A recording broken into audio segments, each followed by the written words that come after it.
मेरी पत्नी आवनी दिखने में बहुत सुंदर थी। उसे देखकर मेरी थकान दूर हो जाती थी। शालू बहुत सुंदर थी। इतने सुंदर थी, अगर उसको कोई छू ले तो उसके हाथ पर निशान पड़ जाता था। जब भी मैं उसको रात में प्यार करता हूं तो अपना कंट्रोल मुझे रखकर करता है कि कहीं उसको कोई खरोच ना लग जाए। एक दिन जब मैं ऑफिस से थक कर घर पहुंचा, उस समय मैंने शालू को तैयार खड़ा देखा। उसने गुलाबी रंग का बहुत ही खूबसूरत सलवार कुर्ता पहना हुआ था। उसे देखते ही मेरी सारी थकान दूर हो गई। लेकिन जैसे ही उसने कहा कि उसे अपने मायके जाना है और वो इसलिए तैयार हुई है, तो मेरा सारा मूड ऑफ हो गया। देखो आवनी, तुम कल चली जाना। मैं आज बहुत थक गया हूं। मैंने उसे टालने की कोशिश की, लेकिन वह अपनी जिद पर अड़ी रही। नहीं जान, मुझे माँ की बहुत याद आ रही है। प्लीज आप मुझे छोड़ के आ जाएं। उसकी बात सुनकर मैंने हाँ कह दिया। हमारी शादी को अभी 1 महीना ही हुआ था और वो लगभग हर हफ्ते ही मायके जाया करती थी। फिर भी उसका दिल नहीं भरता था। लेकिन मैं क्या करता? मुझे आवनी से बेइंतहा मोहब्बत जो हो गई थी, इसलिए उसके किसी बात को टालना मुश्किल हो जाता था। मजबूरन मैंने उसे थोड़ा इंतजार करने को कहा और फ्रेश होकर उसे मायके पहुंचा के आ गया। उसने कहा था कि रात को मैं उसे लेने आ जाऊं। मैं जल्दी से वापस लौटा क्योंकि मैं बहुत थका हुआ था और आज मेरी तबीयत भी कुछ ठीक नहीं लग रही थी। लेकिन मैं आवनी को इस बारे में नहीं कह पाया। मैंने जैसे ही अपने गेट के सामने अपनी कार रोकी तो अचानक मेरी नजर मेरे चाचा जी, जो कि मेरे घर के बगल में ही रहते थे, उनके घर की तरफ गई। तो मुझे आश्चर्य का बड़ा झटका लगा क्योंकि उनकी छत पर एक सलवार कुर्ता लटक रहा था और हूबहू वही कुर्ता मैंने अभी अभी आवनी को पहने हुए देखा था। बिल्कुल वही रंग और वही प्रिंट। मैं काफी देर तक उसे देखता रहा। कैसा अजीब इत्तेफाक है। मैंने मन ही मन सोचा कि हो सकता है आवनी और चाची ने एक साथ ही शॉपिंग की हो, इसलिए एक जैसा एक एक ड्रेस खरीदा हो। मैं इन्हीं ख्यालों में खोया हुआ था और जैसे ही चौकीदार ने गेट खोला, मैं कार अंदर ले गया। मैंने नौकर को कहा कि कोई मुझे डिस्टर्ब ना करे, मैं थोड़ी देर आराम करने वाला हूं। उस दिन मैंने इस बारे में ज्यादा नहीं सोचा क्योंकि अक्सर ऐसे इत्तेफाक होते रहते हैं। मैं रात में आवनी को वापस लेकर आया था, लेकिन मैं उसे ये बात बताना भूल गया कि यही ड्रेस हमारे चाचा जी के घर में भी है। लेकिन 2 दिन बाद मेरे हैरानी की इंतहा ना रही जब आवनी ने मुझे बताया कि वह अपने मायके जाना चाहती है क्योंकि आंटी की तबीयत ठीक नहीं है। इस वक्त वो काले रंग के बेहद ही खूबसूरत ड्रेस में थी। मैंने उसकी तरफ प्यार भरी नजरों से देखा। वो आज भी बहुत खूबसूरत लग रही थी। थोड़ी देर बाद मैंने उसे उसके मायके पहुंचाया, लेकिन जैसे ही मैं घर पहुंचा तो दंग रह गया क्योंकि चाचा जी के टेरेस पे आज भी वही ड्रेस लटक रहा था जो आज आवनी ने मायके जाते समय पहना हुआ था। ऐसा कैसे हो सकता था? मुझे बहुत अजीब सा लगा, लेकिन इस बार मैंने इसे सिर्फ एक इत्तेफाक समझा और अपने काम पर लग गया। लेकिन जब तीसरी बार ऐसा हुआ तो मेरी सोच शक में बदल गई।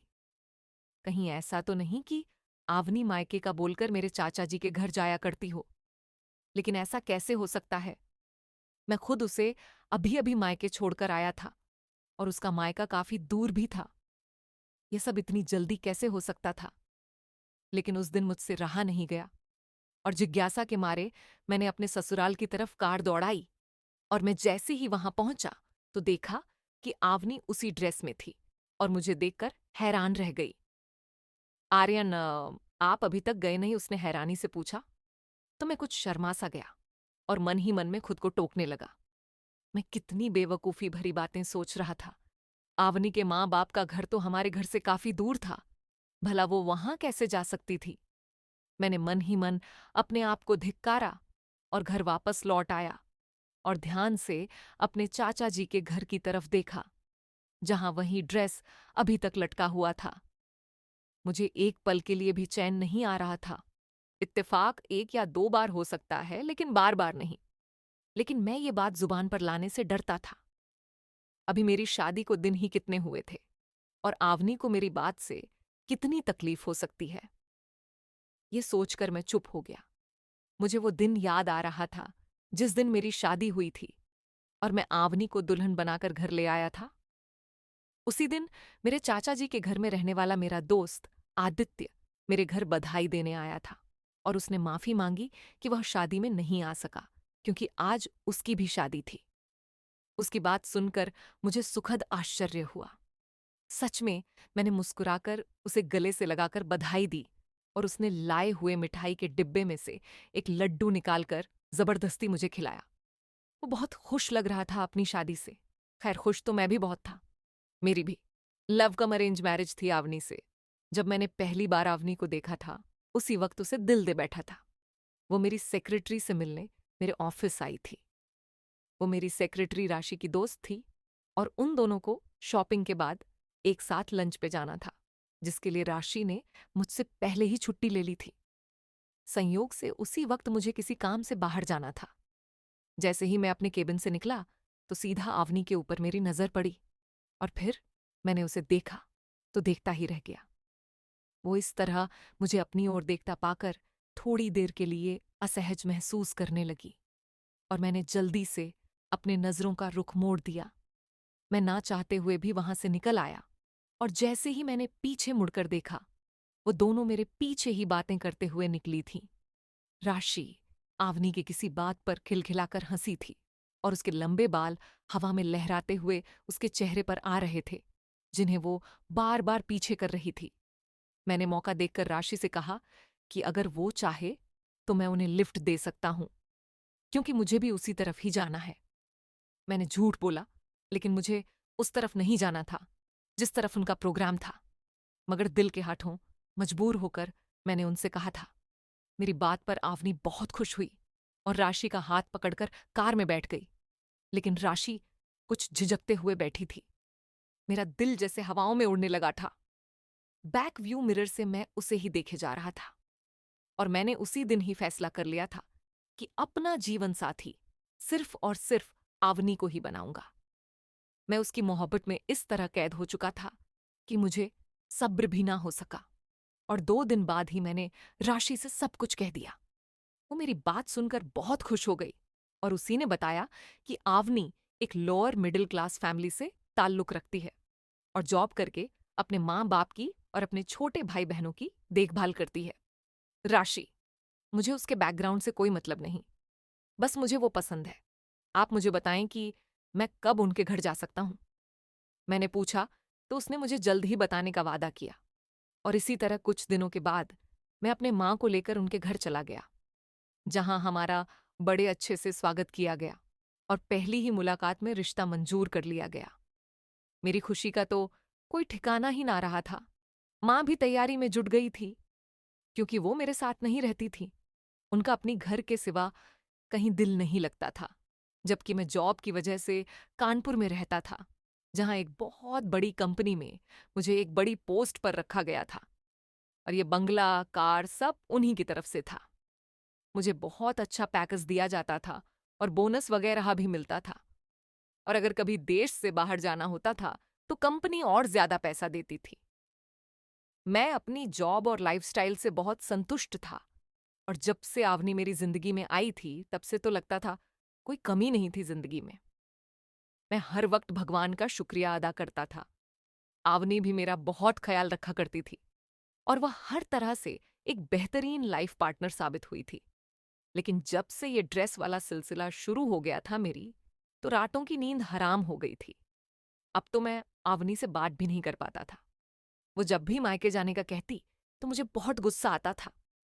एक दिन तो मैं चिल्ला उठा, सारा दिन माँ के घर पे जाने का सोचती रहती हो, तुम एक बार भी नहीं सोचती कि मैं क्या चाहता हूं। मेरी आवाज तेज हो गई थी, जिसे सुनकर वह डर गई। क्या हुआ? आर्यन, मुझसे कोई गलती हुई है क्या? वह अचानक से रोने लगी और उसके खूबसूरत चेहरे पर डर के निशान थे, जैसे उसने कोई भूत देख लिया हो। मेरा दिल उसे इस तरह देखकर पिघल गया और मैंने अपने इस रवैये के लिए उससे माफी मांगी और कुछ ही देर बाद मैं उसे मायके छोड़ के आ गया। लेकिन लौटते समय वही ड्रेस मुझे चाचा जी के घर पर लटकता हुआ दिखाई दिया। मुझे डर लगने लगा था। मैंने अपने कनपट्टियों को दबाना शुरू कर दिया था। ऐसे लग रहा था जैसे कोई मेरे सिर पर हथौड़े बरसा रहा हो। हर बार मैं सच्चाई जानने के लिए वापस जाया करता और आवनी और उसके घरवाले मुझे अजीब नजरों से देखा करते और मैं कोई ना कोई बहाना बनाकर उल्टे कदमों से वहां से वापस आ जाता। क्या हो रहा था? मेरे साथ कुछ समझ में नहीं आ रहा था। अब तो आवनी भी मुझसे नाराज रहने लगी थी। मैं सारा दिन चिड़चिड़ा रहने लगा था। ऑफिस में भी लोग मेरी शिकायत करने लगे थे। अगर ये नौकरी चली जाती तो मैं कहीं का नहीं रहता। इसलिए मुझे अपने दिल और दिमाग को तरोताजा करना पड़ता। मगर जिसके दिलो दिमाग में इतना तूफान चलता हो, वो भला ठीक कैसे रह सकता था? मजबूरन मैंने बीमारी का बहाना करके 2 हफ्ते की छुट्टी ले ली। उन्हीं दिनों में मैंने नोटिस किया कि आवनी कुछ परेशान और चिंतित लग रही थी। कभी कभी मुझे लगता था कि वो रात को कमरे से कहीं चली जाती थी, और जब मैं उठकर पूरे घर में उसे ढूंढता तो कहीं न मिलती। मजबूरन जैसे ही मैं कमरे में वापस आता तो वो बेड पर सो रही होती थी। एक रात मैंने उसे जगाया। आवनी, तुम कहाँ चली गई थी? तब उसने आश्चर्य से मेरी ओर देखा। आर्यन, आपको दिखाई नहीं देता? मैं तो सो रही थी, बल्कि बाहर से तो आप आ रहे हैं शायद। वो उल्टा मुझे शक भरी नजरों से देखने लगी थी। इस बात पर मैं चुप हो गया और कोई जवाब दिए बिना अपनी जगह पर लेट गया। हो सकता है मैंने कोई सपना देखा हो। उस दिन के बाद से आवनी उखड़ी उखड़ी सी रहने लगी थी। मैंने उससे कई बार पूछा कि क्या परेशानी है, तो वो अजीब सी नजरों से मुझे देखती और कहती, क्या हुआ है आपको आर्यन? मुझे आपकी दिमागी हालत ठीक नहीं लगती। उसके इस तरह देखने पर मैं अपना सिर पकड़ लेता।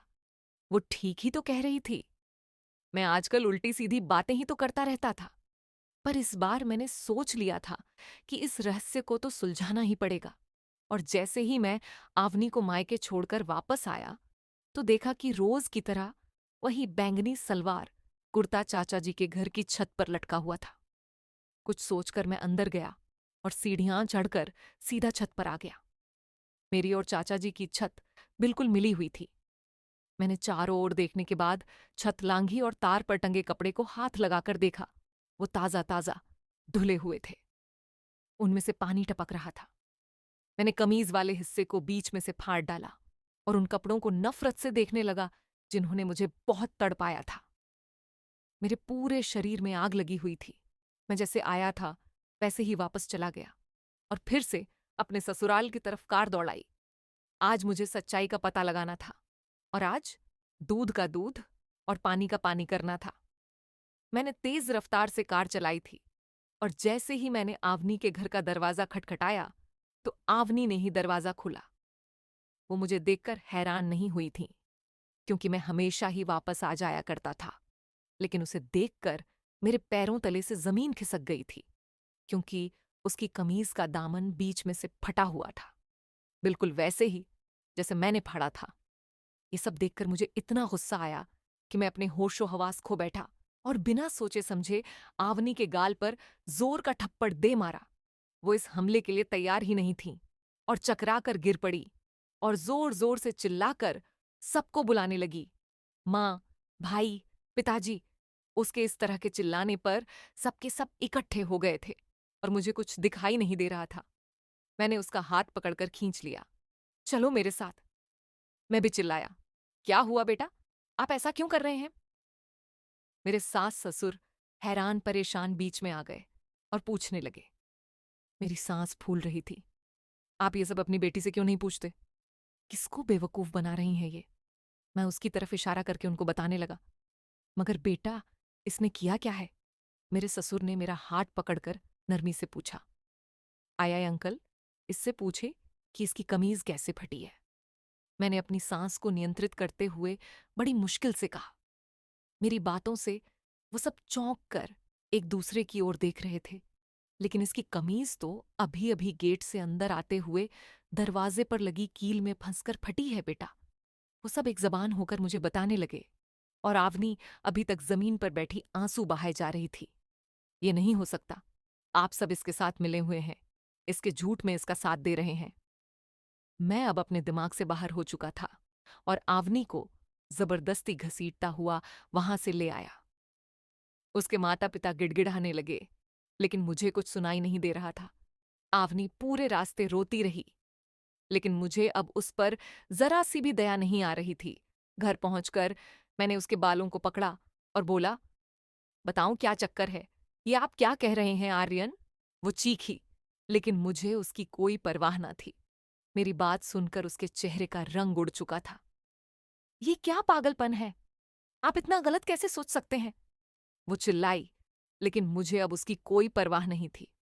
मैं कोई गिरा हुआ इंसान नहीं था जो आंखों देखी मक्खी निगल लेता। मगर वो लगातार इनकार करते जा रही थी। मेरा गुस्से से बुरा हाल था।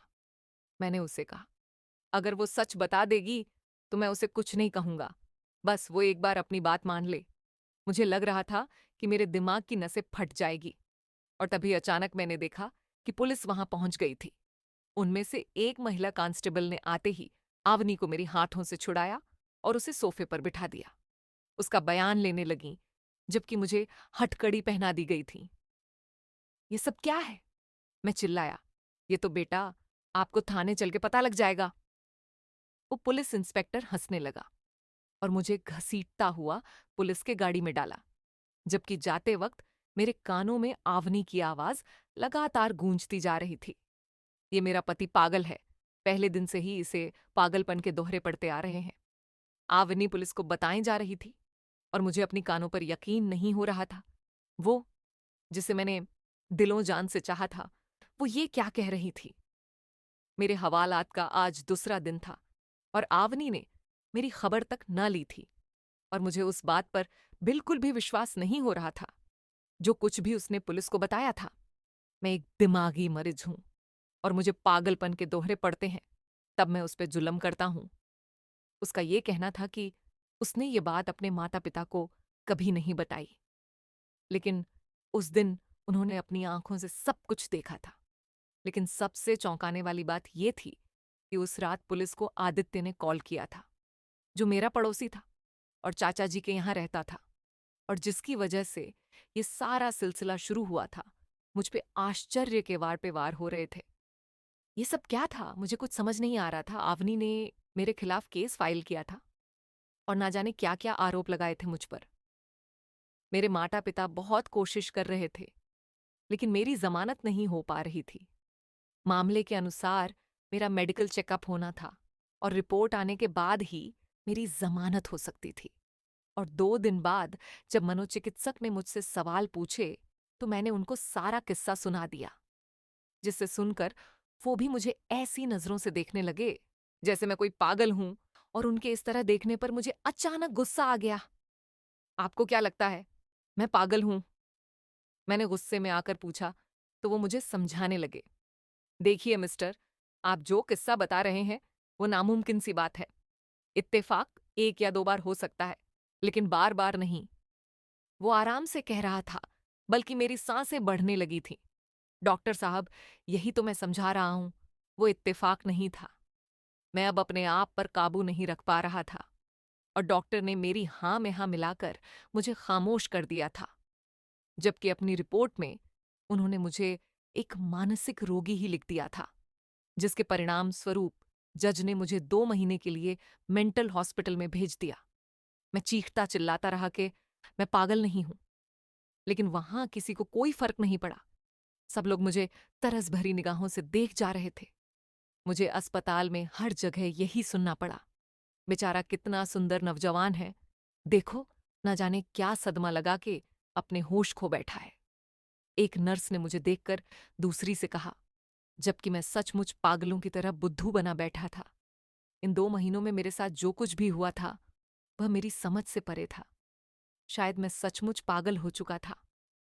मुझे पागल खाने में 1 हफ्ता हो चुका था जब मुझसे कोई मिलने आया। मैं मुलाकात वाली जगह पर पहुंचा तो वहां आदित्य और आवनी को देखकर मुझे जोर का झटका लगा।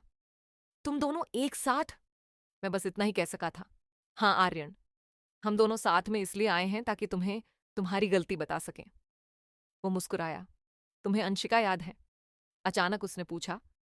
कौन श्रुति? मैंने आश्चर्य से कहा। हाँ, तुम्हें कैसे याद होगी भला? क्योंकि तुमने कॉलेज से लेकर यूनिवर्सिटी तक ना जाने कितनी लड़कियों को इश्क के जाल में फंसाया होगा, जिनमें एक लड़की अंशिका भी थी, जो कि मेरी छोटी बहन थी। और वो दूसरी लड़कियों से बहुत अलग थी, बहुत नरम दिल थी। वो तुम्हारे टाइम पास को सच्ची मोहब्बत समझ बैठी थी और तुमने उससे शादी करने से इनकार कर दिया कि तुम उसे अपना सिर्फ दोस्त समझते थे और कुछ नहीं। तब उस मासूम लड़की ने छत से कूदकर अपनी जान देने की कोशिश की थी, जिसमें वो बच तो गई, लेकिन हमेशा हमेशा के लिए अपाहिज हो गई और अब तक वो सिर्फ दवाओं के सहारे ही जिंदा है। मैं जब भी अपनी बहन को इस हालत में देखता था, तब मुझे उस आदमी से सख्त नफरत महसूस होती थी। फिर एक दिन मुझे अंशिका की डायरी मिल गई, जिसमें उसने तुम्हारे बारे में सब कुछ लिखा था, और उसी दिन मैंने तुमसे बदला लेने का फैसला किया। मैं तुम्हें बर्बाद कर देना चाहता था। सबसे पहले तो मैंने तुम्हारे घर के बगल में तुम्हारे ही चाचा जी के यहाँ रहने लगा। आवनी, जो मेरे ही ऑफिस में काम किया करती थी, इसकी छोटी सी जॉब थी। बड़ी मुश्किल से इसके घर का खर्चा चलता था, लेकिन ये बहुत खूबसूरत थी, इसलिए मैंने आवनी को एक बड़ी रकम के बदले में ये सब नाटक करने को कहा था, और मेरी खुशी का ठिकाना ना रहा था जब तुमने आवनी को पहले ही नजर में पसंद कर लिया था। मुझे पता था कि तुम आवनी जैसी खूबसूरती लड़की को कभी इग्नोर नहीं कर सकते, और तुमने आवनी से शादी कर ली। फिर मैंने जो प्लान बनाया था उसको अंजाम देना शुरू कर दिया।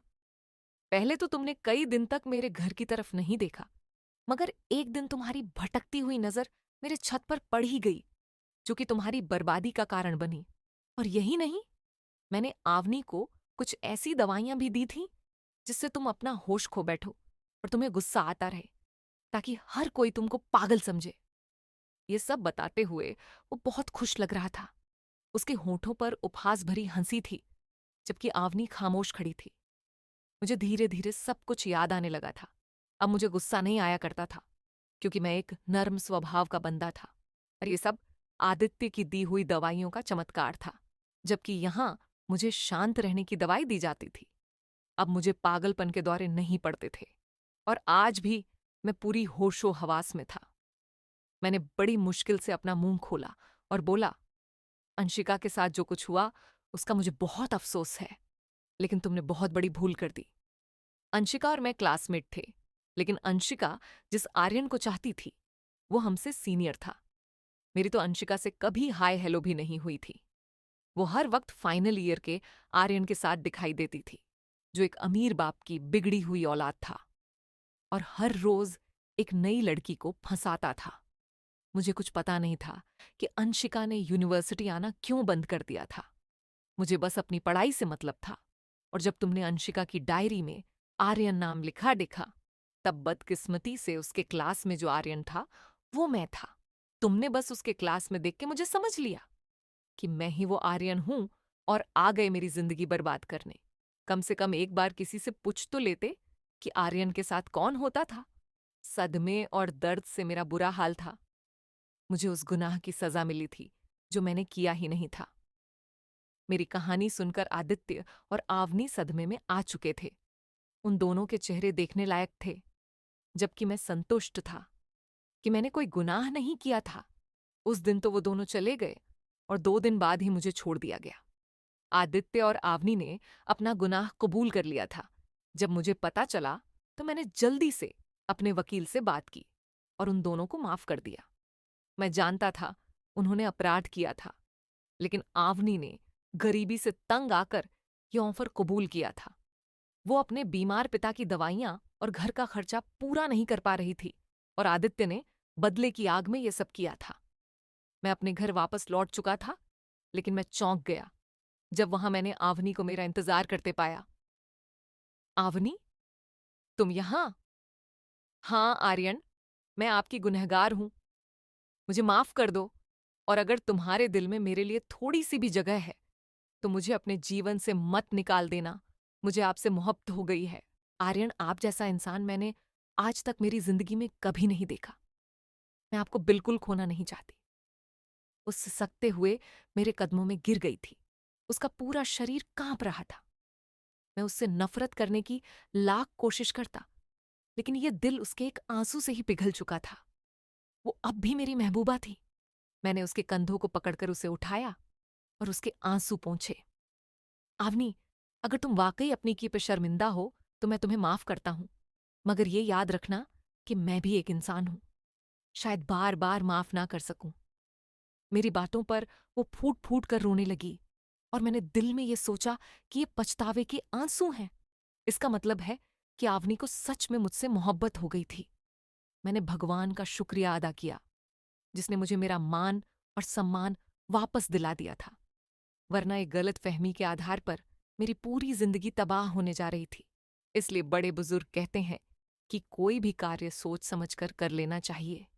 तो भाइयों और बहनों, अगर मेरी आज कहानी आपको पसंद आई हो तो वीडियो को लाइक कीजिए, शेयर कीजिए और कमेंट भी कीजिए। और हाँ, सबसे ज़रूरी बात, अगर आपने अभी तक मेरे चैनल को सब्सक्राइब नहीं किया है तो प्लीज़ सब्सक्राइब करें। तो भाइयों और बहनों, मिलते हैं अगले वीडियो में एक और दिलचस्प कहानी के साथ। तब तक के लिए नमस्कार। धन्यवाद भाइयों और बहनों।